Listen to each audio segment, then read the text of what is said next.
berbagi untuk negeri, guru penggerak majukan pendidikan, guru penggerak menghamba pada murid, kreatif rancang pembelajaran.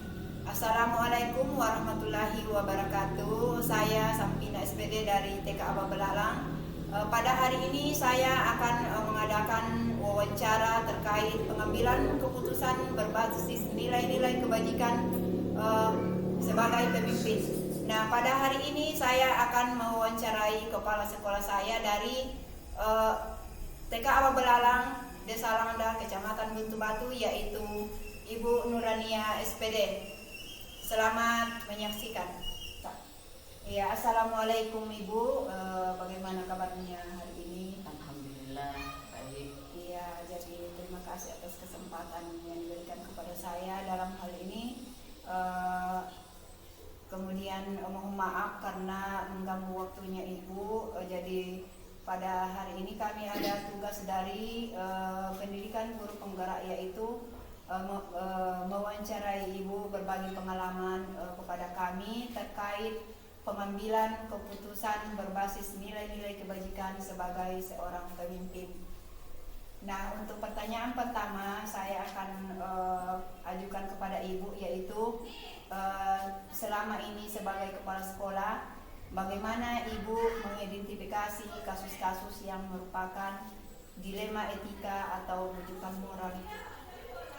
Ya, jika kasus yang dihadapi merupakan suatu kebenaran yang saling bertentangan, maka itu merupakan dilema etika.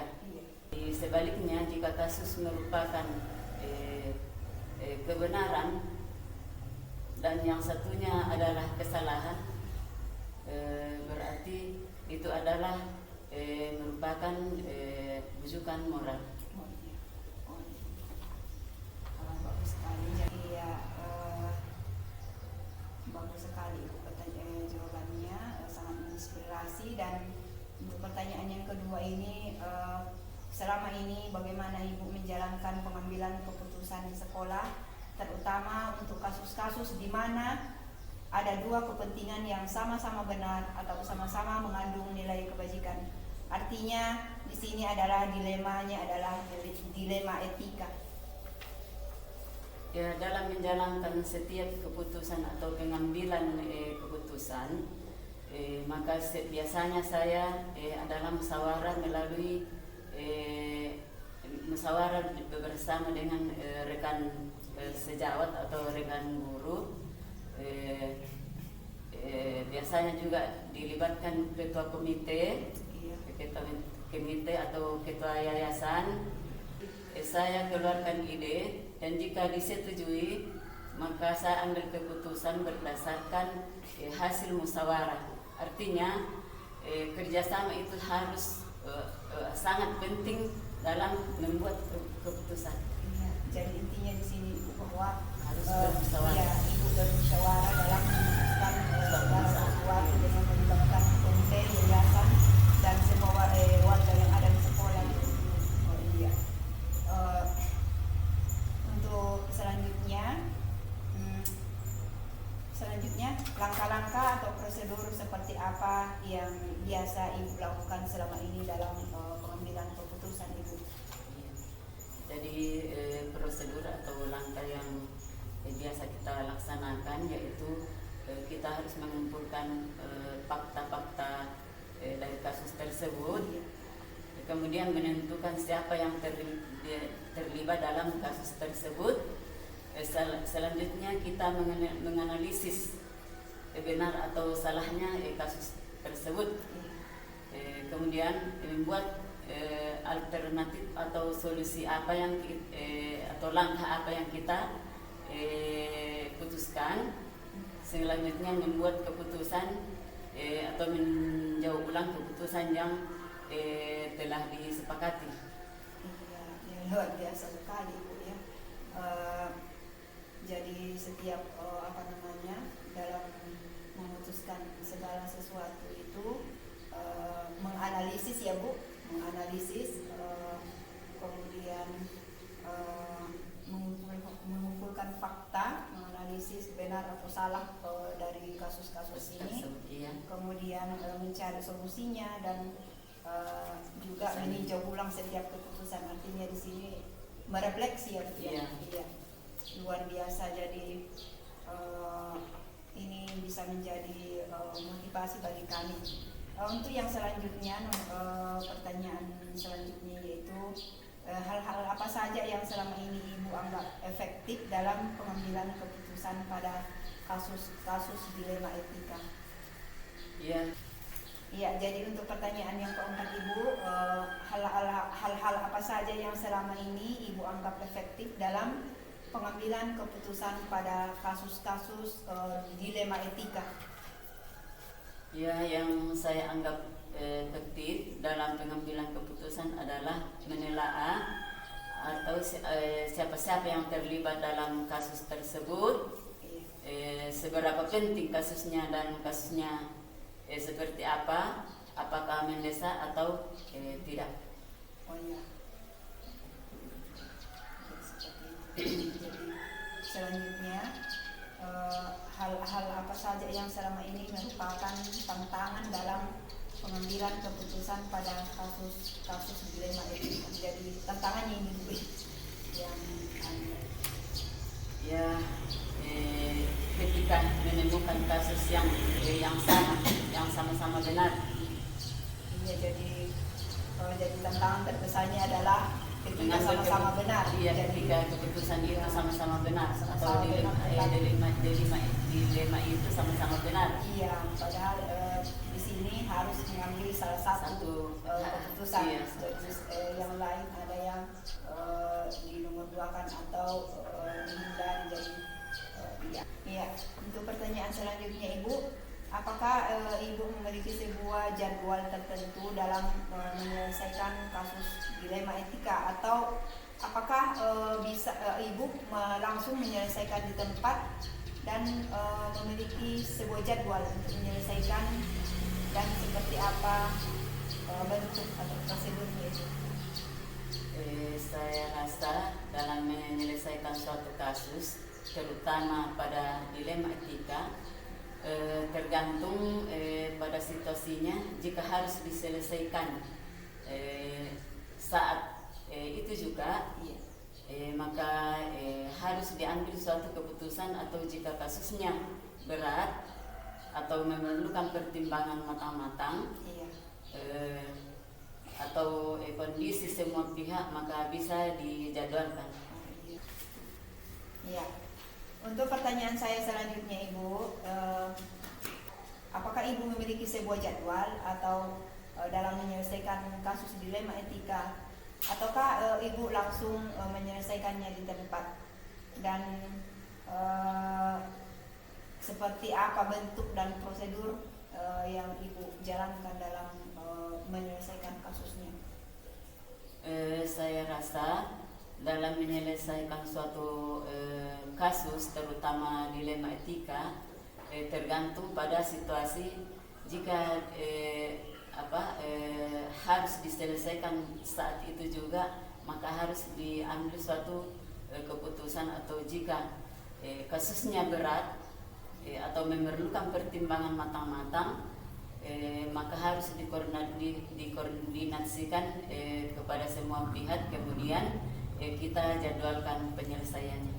Iya, jadi intinya bahwa kasus yang ringan atau yang yang ringan itu bisa diselesaikan saat itu juga. Iya. Kemudian untuk kasus yang berat bisa dijadwalkan bagaimana mencari pemecahan masalahnya dengan melibatkan semua warga sekolah, komite dan yayasan dan sebagainya. Ya, luar biasa Ibu. Nah, untuk selanjutnya,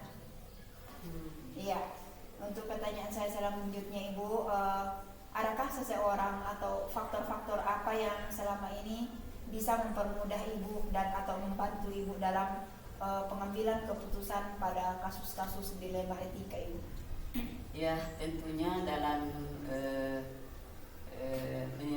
menyelesaikan suatu masalah, tentu ada orang-orang yang dianggap lebih berpengalaman entah itu atasan, dalam hal ini mungkin pengawas, atau rekan kerja, atau teman-teman sejawat yang lebih berpengalaman, itu mungkin lebih berkompeten sebagai pemimpin. Itulah yang dianggap bisa membantu kita dalam menyelesaikan suatu masalah. Iya, mengambil keputusan ya Bu. Mengambil keputusan.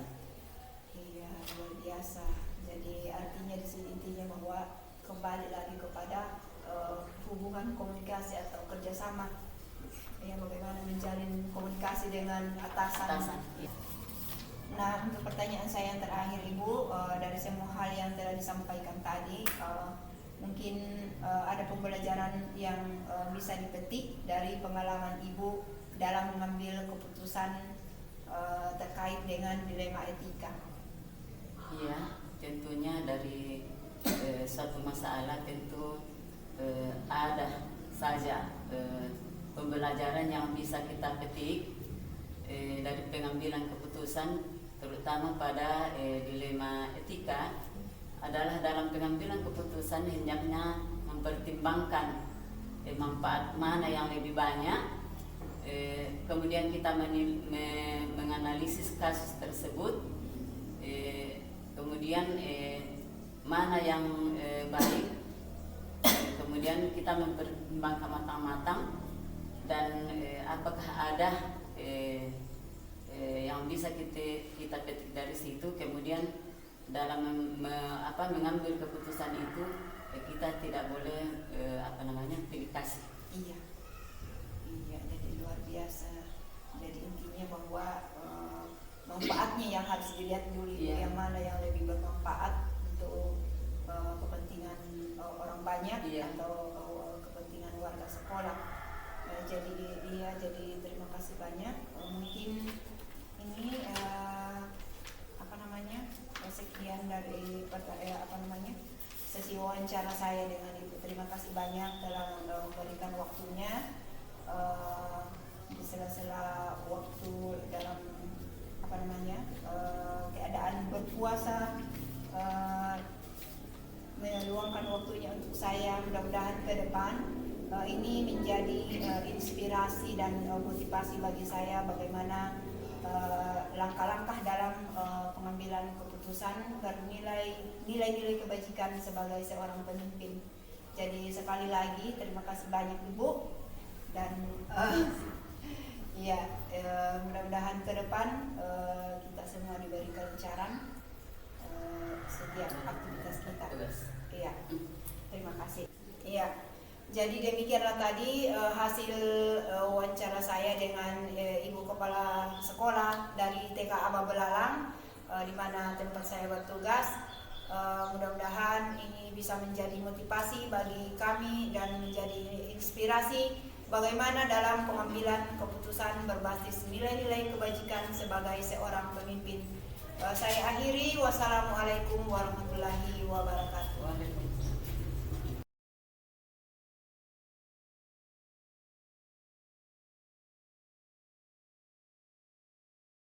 Assalamualaikum warahmatullahi wabarakatuh. Jadi hari ini saya berada di KB Mamina Salandoke. Pada kesempatan kali ini saya akan mengadakan wawancara dengan Ibu Kepala atau Pengelola KB Mamina Salandoke, Ibu Waruhi Wakas, di mana beliau nantinya akan berbagi pengalaman dalam bagaimana mengambil kebijakan berbasis nilai-nilai kebajikan sebagai seorang pemimpin. Assalamualaikum Ibu. Waalaikumsalam warahmatullahi. Iya, jadi pada hari ini kami dari program pendidikan guru penggerak, jadi ada tugas pada modul 3.1 yaitu demonstrasi kontekstual. Jadi di sini kami akan mewawancarai beberapa kepala sekolah, salah satunya dengan Ibu. Jadi hari ini mohon maaf karena sedikit mengganggu waktunya Ibu. saya akan mengajukan beberapa pertanyaan terkait dengan pengambilan keputusan berdasarkan atau berbasis nilai-nilai kebajikan sebagai seorang pemimpin. Iya, silakan Bu. Iya, terima kasih. Nah, untuk pertanyaan pertama saya ajukan kepada Ibu, yaitu selama menjadi pengelola atau kepala sekolah, bagaimana Ibu mengidentifikasi kasus-kasus yang merupakan dilema etika atau bujukan moral? Iya, tentunya dalam mengambil suatu keputusan itu kita harus mengidentifikasi kasus-kasus seperti pertanyaan Ibu tadi, bahwa selama ini kalau saya menyelesaikan suatu kasus, mengidentifikasi suatu kasus, jika yang saya hadapi itu merupakan suatu kebenaran yang saling bertentangan, maka itu merupakan dilema etika. Dan sebaliknya, jika suatu kasus itu merupakan satu kebenaran dan satu ketidakbenaran, maka itu adalah merupakan rujukan moral. Iya. Iya, luar biasa sekali Ibu. Jadi sangat menginspirasi. Iya, jadi saya lanjutkan lagi kepada pertanyaan yang kedua, yaitu dalam mengambil keputusan, bagaimana Ibu menjalankan pengambilan keputusan, terutama untuk kasus-kasus di mana dua kepentingan yang sama-sama benar atau mengandung nilai-nilai kebajikan. Iya, seharusnya dalam mengambil suatu keputusan, apalagi dalam menyangkut dilema etika, mungkin sebaiknya sebagai pemimpin kita harus mengadakan musyawarah terlebih dahulu. Apalagi kalau kita menganggap bahwa kasusnya agak-agak berat ya, jadi mengambil suatu keputusan itu harus dengan jalan musyawarah. Iya. Kita bisa memusyawarahkannya dengan tim yang ada di sekolah. Kita bisa mengundang komite sekolah, dewan guru, dan semua yang termasuk anggota dalam tim suatu sekolah. Oh iya, jadi intinya di sini Bu adalah dalam pengambilan keputusan kita merujuk kepada hasil musyawarah, Ibu. Iya, alangkah baiknya seperti itu. Iya, terima kasih sekali. Iya, untuk pertanyaan ketiga Ibu, langkah-langkah atau prosedur apa yang biasanya Ibu lakukan selama ini dalam pengambilan keputusan terkait dilema etika? Iya, adapun langkah-langkah atau metode-metode yang kita ambil dalam mengambil suatu keputusan antara lain, yaitu yang pertama adalah kita harus mengumpulkan fakta-fakta dari kasus tersebut. Kemudian menentukan siapa yang terlibat di dalam kasus tersebut. Selanjutnya menganalisis benar atau salahnya.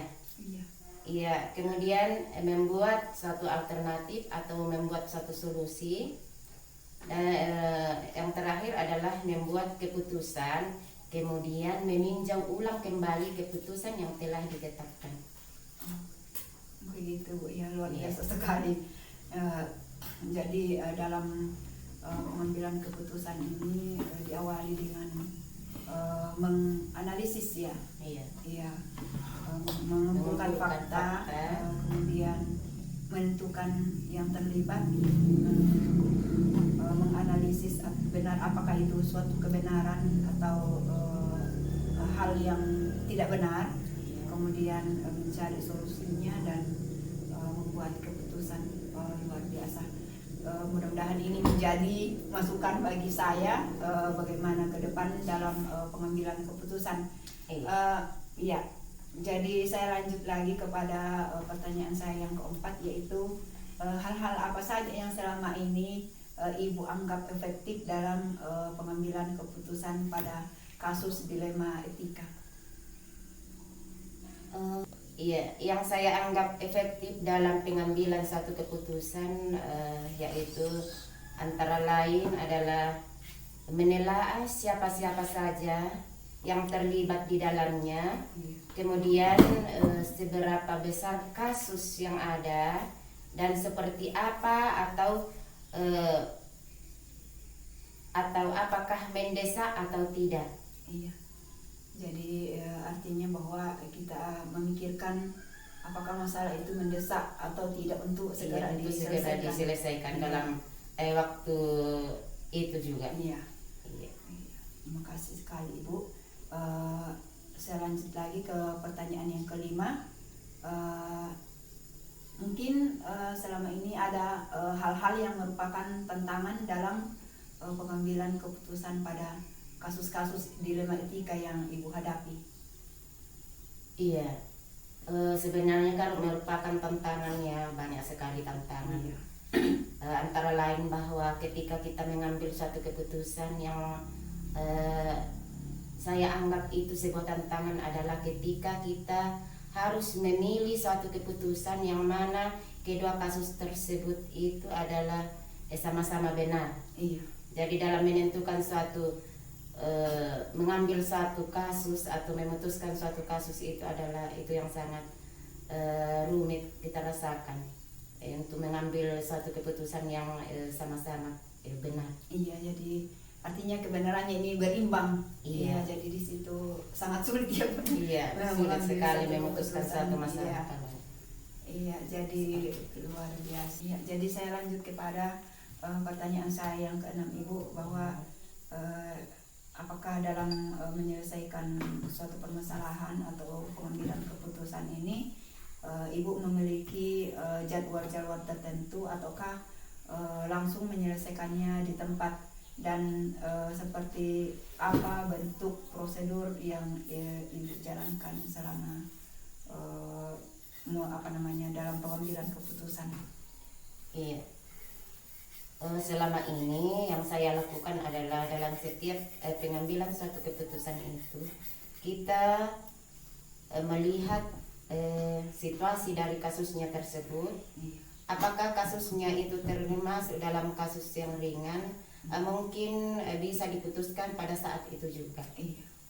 Kemudian kalau kita merasa bahwa kasus yang kita hadapi itu adalah kasus yang agak-agak berat, maka mungkin perlu dijadwal ulang. Kita bisa melibatkan siapa saja yang terlibat dalam mengambil suatu keputusan tersebut. Iya, jadi untuk kasus yang ringan bisa saja bisa diselesaikan pada saat itu juga. Kemudian untuk kasus berat jadi harus dimusyawarahkan terlebih dahulu. Mungkin seperti itu. Iya, makasih banyak. Untuk pertanyaan saya yang ketujuh,